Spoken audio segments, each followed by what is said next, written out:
வேலூர் மாவட்டம் காட்பாடி அருகே கழிஞ்சூர் ஏரிக்கு செல்லும் பகுதியில் குடியிருப்புகளை மழைநீர் சூழ்ந்திருக்கிறது.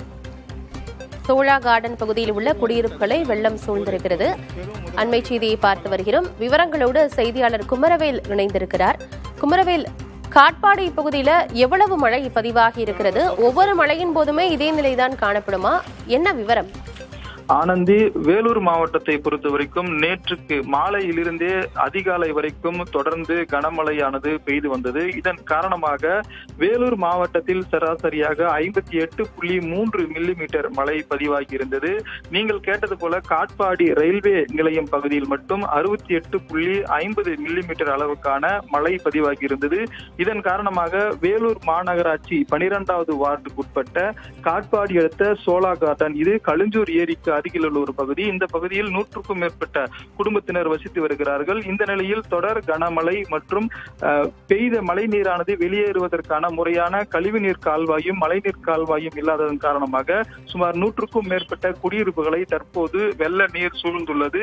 இது வெளியேறுவதற்கு 2 முதல் 3 நாட்கள் ஆகும் என்பதால் மழைக்காலங்களில் இப்பகுதியில் இருக்கக்கூடிய மக்கள் தொடர்ச்சியாக இதே பிரச்சனையை சந்தித்து வருவதாகவும் புகார் தெரிவித்திருக்கிறார்கள். ஆகவே முறையான கழிவுநீர் கால்வாயும் மழைநீர் கால்வாயும் ஏற்படுத்தி தர வேண்டும் என்பது இப்பகுதி மக்களுடைய கோரிக்கையாக இருந்து வருகிறது.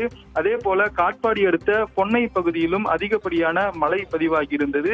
இதனால் கீரை சாத்து ஏரிக்கு செல்லும் ஓடையில் இருந்து அதிகப்படியான நீர் வெளியேறியதன் காரணமாக பொன்னையில் இருந்து சோளிங்கர் நோக்கி செல்லக்கூடிய சாலையில் வெள்ளம் சூழ்ந்தது. இதன் காரணமாக அதிகாலையில் இலகுரக வாகனங்கள் செல்வதற்கு சிரமம் ஏற்பட்டது. தற்போது வெள்ள நீர் குறைந்திருப்பதால் வாகனங்கள் சிரமமின்றி சென்று வருகின்றன. இதன் காரணமாக பொன்னைக்கு அதாவது இந்த 4 ரோடு சந்திப்புக்கு அருகிலே இருக்கக்கூடிய ஒரு சில குடியிருப்புகளை இந்த மழை நீர் சூழ்ந்ததன் காரணமாகவும் அங்கும் 10க்கும் மேற்பட்ட குடும்பத்தினர் பாதிக்கப்பட்டிருக்கிறார்கள்.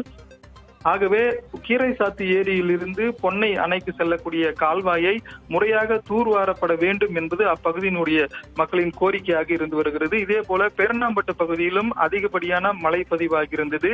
அதனால் 50 ஆண்டுகள் பழமையான ஒரு கட்டிடம், குடியிருப்பு கட்டிடம் இடிந்து விழுந்தது. இதனால் பொதுமக்கள் யாருக்கும் பாதிப்பு இல்லை. முன்னெச்சரிக்கையாக அவர்கள் அனைவரும் வெளியேற்றப்பட்டிருக்கிறார்கள். அந்த வகையில் வேலூர் மாவட்டத்தில் நேற்று இரவு பெய்த மழை காரணமாக தொடர் பாதிப்புகள் ஏற்பட்டு வந்த போதிலும் உயிரிழப்புகள் இதுவரைக்கும் ஏற்படவில்லை. அதே போல வேலூர் மாநகராட்சிக்கு உட்பட்ட கன்சால்பேட்டை பகுதியிலும் சுமார் 50க்கும் மேற்பட்ட வீடுகளை வெள்ள நீர் சூழ்ந்திருப்பதாகவும் பொதுமக்கள் குற்றம் சாட்டியிருக்கிறார்கள். ஆனந்தி, தகவல்களுக்கு நன்றி குமரவேல்.